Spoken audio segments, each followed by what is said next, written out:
Hey guys, welcome back to my channel. If you're new here, my name is Sandra and I make videos about personal finance, having a career in technology, as well as just life vlogs. So definitely stick around and check out my other videos if you're interested. And today we're going to be talking about how to find a cybersecurity job right out of college. I'm going to be sharing tips that I use in my job search to kind of help you guys and kind of get your foot in the door for cybersecurity.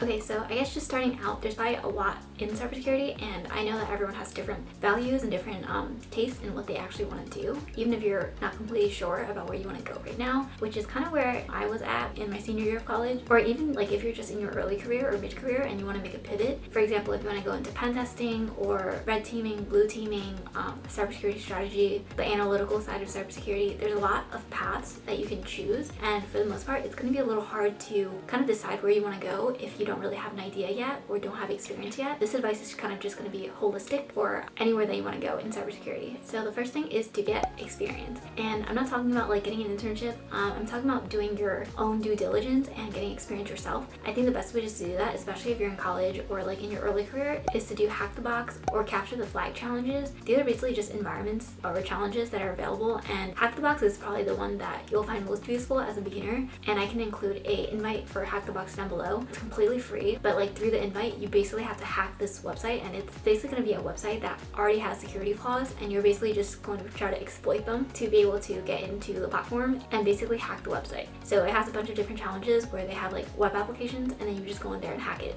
And honestly, it's a really good way to get experience, and for the most part you can't just go around hacking like random people's websites if like you don't tell them or like don't have a contract to actually do that. So this is like a really good way to get first world experience or like real world experience. And after you click on the invite code, it's basically gonna be like, oh, like hack this page to be able to actually join the platform. And that first initial hacking challenge is already like super fun, so I definitely think you guys will have a really good time doing that. And there's also like a bunch of tutorials if you guys want to check online. There's definitely like guides out there to help you if you're a beginner. And another thing is capture the flag. So capture the flag is similar to hack the box, but it's usually like a challenge that like has a certain period of time, and you can probably find a whole bunch of them for free online. But if you're already working, your company might have capture the flag challenges, as well as different security organizations online that you can find. And basically it'll give you like a month period or something, and you can do it alone or with a team, and they give you an environment that is exploitable, and you can basically try to hack it just like hack the box, but there's like a certain period of time where you're able to hack it, and then there's like a leaderboard and stuff like that. So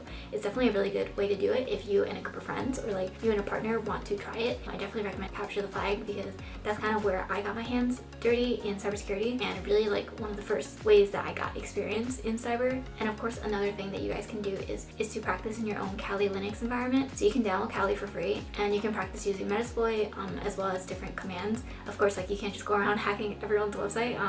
I don't think that's legal, but for the most part you can practice with it just like your command prompts. And I really think that like learning Linux is really important, because you're going to probably be on like command prompt for majority of the time if you're going to be like going to web app pen testing or doing like red team. So you definitely want to get more experience with that and getting used to like just being able to write on the command line, and eventually you won't have to use a browser. You're just going to be like viewing websites on the command line, and it's just going to be like second nature to you. I'm still going through that, so I'm still kind of learning as I go, but I definitely think that's the point where I want to get to. And honestly, there's so many things that you can do on command line, and you don't even have to worry about going on the browser waiting for the page to load. Like, it's so much easier actually. But yeah, that's definitely something that I'm still working on too. Okay, so another easy way to get started is to learn about the tools in cyber. So a lot of these tools have community editions, so you can use it for free and download like a community license. And really popular tools that I've seen for web app pen testing or red teaming are like Burp Suite, Ramina, Covenant, Bloodhound, a bunch of different Linux tools. Like LDAP domain dump is a good one, and just like basic Linux commands like all around. Like,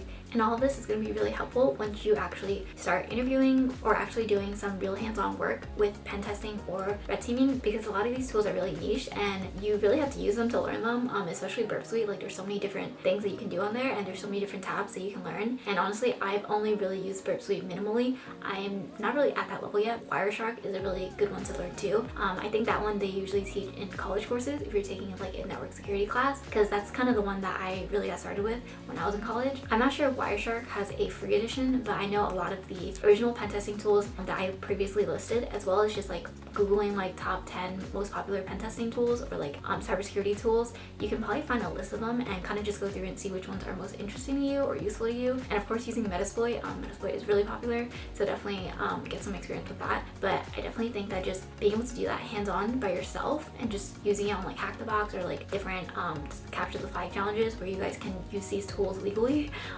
is really helpful for when you actually go into a interview for a cybersecurity role. You already know these tools, you already know the foundations and the background, so that's going to be really helpful for you once you're actually looking for a job. Okay, so the next thing is certifications. Now I know this one's kind of iffy because when I was in college I wasn't really looking at professional certifications, especially because I had like other classes to study for. But for example, my school actually had a certification or a bunch of certification programs that they distributed rather than like CompTIA or some kind of official organization that provides certifications. So for example, my school, I was able to get my certification in computer security and digital forensics while I was in my bachelor's or while I was in undergrad.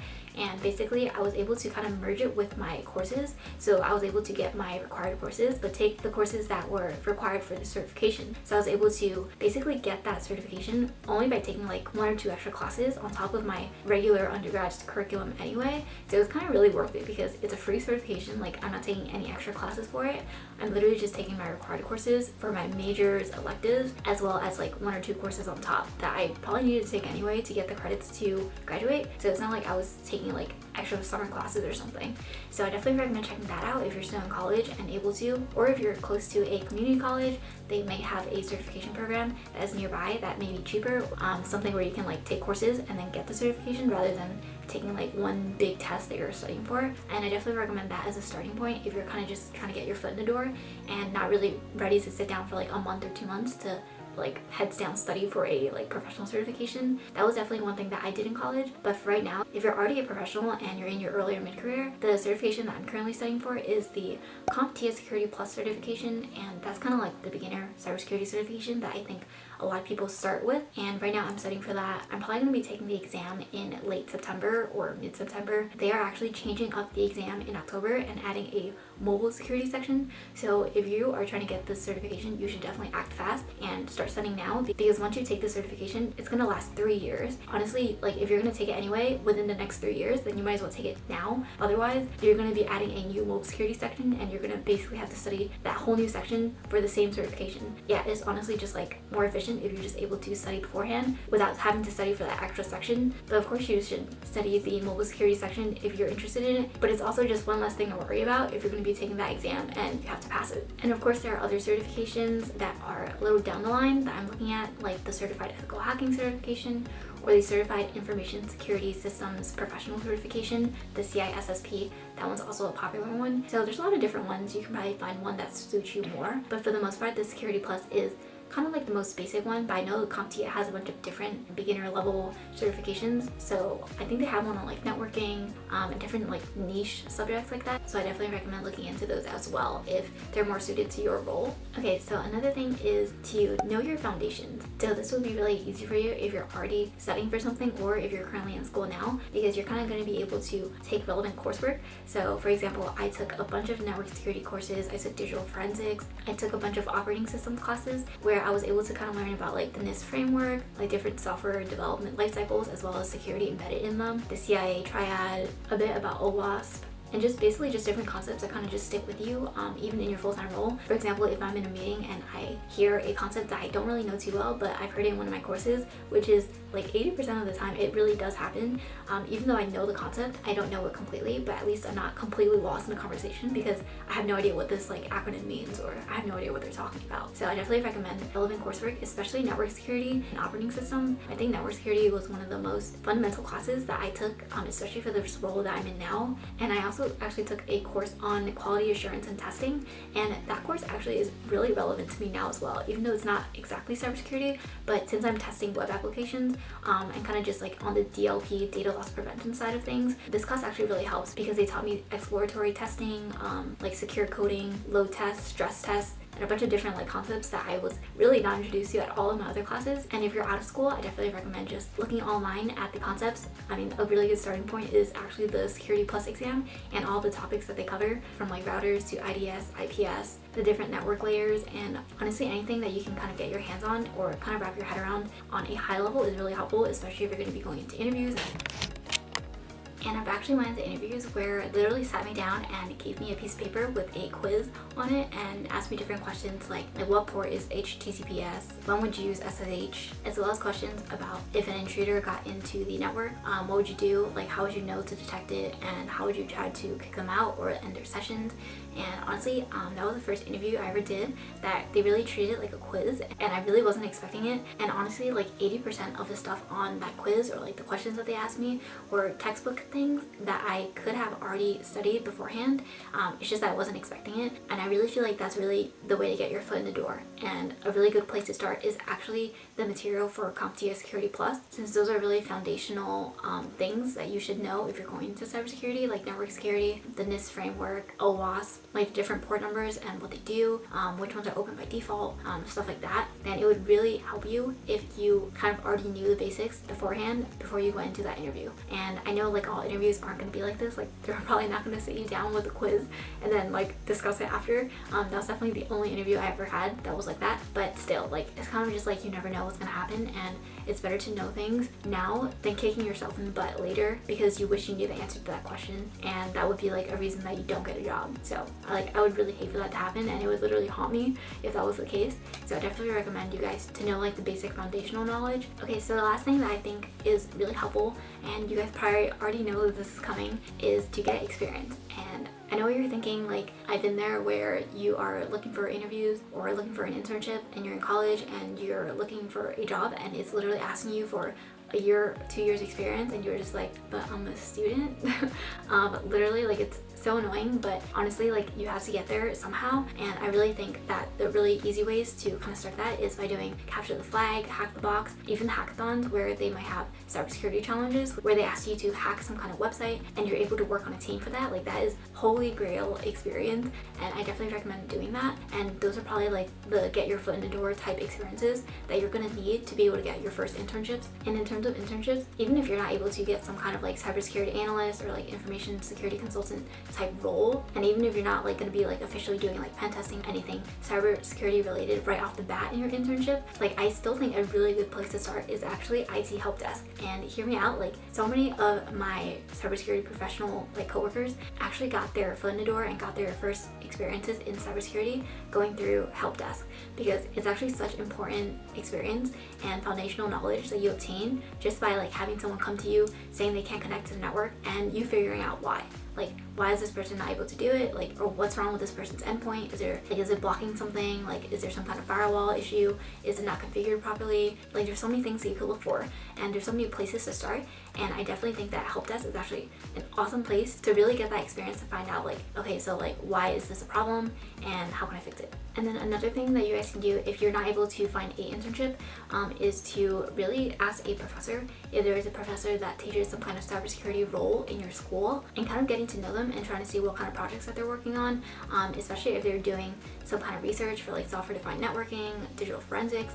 Honestly, anything that's cybersecurity related is probably going to be super interesting and going to be so good on your resume to kind of buff it up for your future roles. And you're going to get real hands-on experience, especially if you're working with a professor, because it's probably going to be just you and the professor and maybe a few of their grad students. This is something that I did in my undergrad, but I did it for more of a data science role, because as you know, like cybersecurity is always expanding, the attack surface is always growing, Internet of Things is never going away, and it's only going to get bigger. And eventually, once everything is on the internet or online, people are really going to need cybersecurity, and there's probably going to be a lot more research being done, and you having that academia experience and doing some undergrad research with a professor is going to be such a priceless piece of experience on your resume. Even if you're not in college now, I definitely have another piece of advice for those of you who are in your early career or mid-career and kind of trying to pivot or maybe go into cybersecurity. I definitely think that this is something that you can do. So the first step is to look on LinkedIn and search up the cybersecurity role that you're interested in, in the search bar, and then kind of try to whittle it down to the people that went to the same college as you, went to the same grad school, are from the same hometown, are from the same area right now, and kind of just whittle it down and then connect with them. You don't want to reach out in that first message and just be like, hey, like I'm interested in what you're doing, like can I like talk to you, or like can I ask you for advice? Like that's really a wrong way to approach it, because you're just going to be like a cold call or like a cold message, and they're less inclined to actually talk to you if they don't know you. So the first thing that you should do is, once you see them post something, or once you see them share a promotion, maybe even share like a open role at a company, definitely like comment and make sure you comment honestly. For example, if they post some kind of article, like you should read it and check it out and see if it's helpful to you, and like tell them if it helped you or like opened your mindset, or kind of taught you something new. If they got a promotion, congratulate them. If they have a job open, tell them like, hey, I'm interested, I've applied, thank you for sharing this opportunity. And honestly, after a month or two of doing that, you are no longer a cold message. Like they've probably seen your name pop up on their notifications on their phone 1 or 2 times at least, and they're gonna know your name and they're gonna know your face. So once you do that, after 2 to 3 months, maybe that's when you can actually reach out and be like, hey, like I'm really interested in your role. I'd love to learn more about your experience and how you got to where you are today in cybersecurity. And honestly, this doesn't have to just be for cybersecurity. It could be for any role, whether it's software development, project management, like it could be anything. So definitely take this piece of advice and take it with anything that you do. It doesn't have to just be cyber. Yeah, kind of just ask them what their experience was. Tell them a little bit about your background, like, hey, I'm currently in software development, but I love to pivot into cybersecurity, and would you mind if I picked your brain a little bit, or chatted one-on-one and kind of just learn more about your background and how you were able to get to where you are today. And by that point, they're more inclined to say yes compared to a month or 2 ago when they had no idea who you were and you were basically just a random person on LinkedIn messaging them for something, and they're going to be a lot more likely to reply. And even if they don't reply, like honestly, it doesn't hurt you. Like you should be fearless with this, and you shouldn't let this affect you if they do say no or if they just don't respond to you, because before you asked, they were already not helping you, and after you asked, they're still not helping you. So really nothing's changed. So I definitely don't think you should take a rejection or a no to heart. Either way, like it doesn't really change much in your life, and if you're doing this correctly and connected with like 5 to 10 people that you were already interested in, it's kind of already a numbers game at that point, and one of those people is going to be interested in helping you. And there's a lot of people on LinkedIn who are interested in mentoring, especially if you're in your early mid-career and you're trying to pivot. People love to share more about their experiences. So either way, I feel like it is a win-win, and honestly, it's really good to get that experience just reaching out to people, because that's also how you expand your network. Okay, so I hope this was helpful, especially for those of you who are kind of trying to get your foot in the door for cybersecurity. I think the first few tips were really helpful in terms of just doing like hack the box, capture the flag. Those challenges are really hands-on experience, and that's going to be really important for once you're actually on the job, especially when you're in an interview and people are asking you like what kind of experience you have, what kind of background you have, if you use certain tools in cybersecurity. And these are kind of all the steps that I've taken to kind of get to my role, especially because I never had experience in cybersecurity, like actual work experience before this full-time role that I'm in now. And my background is actually in software development. So before that, I didn't have any cybersecurity experience besides getting my certification in computer security and digital forensics. So I definitely think where there's a will, there's a way. And like I feel like if you guys are working hard for something and this is something that you really want and you're putting in the hard work to get it, like you're gonna get it. Don't let like a rejection or a no keep you down. Just know that there's always so many ways to go about doing something and so many ways to get your foot in the door wherever you're trying to go. So I hope this video was helpful in that aspect, and definitely let me know in the comments if you have other questions that you'd like me to answer. I'm really happy to answer them, and I'd love to share more about my experiences if you guys are interested. And I do have a video that I did about my journey to cybersecurity, and I can definitely link that in the description down below as well. So thank you guys so much for watching, and I hope you guys liked this video. If you liked it, please give it a thumbs up and subscribe if you guys want to see more videos from me, and I'll see you guys in my next video. Bye!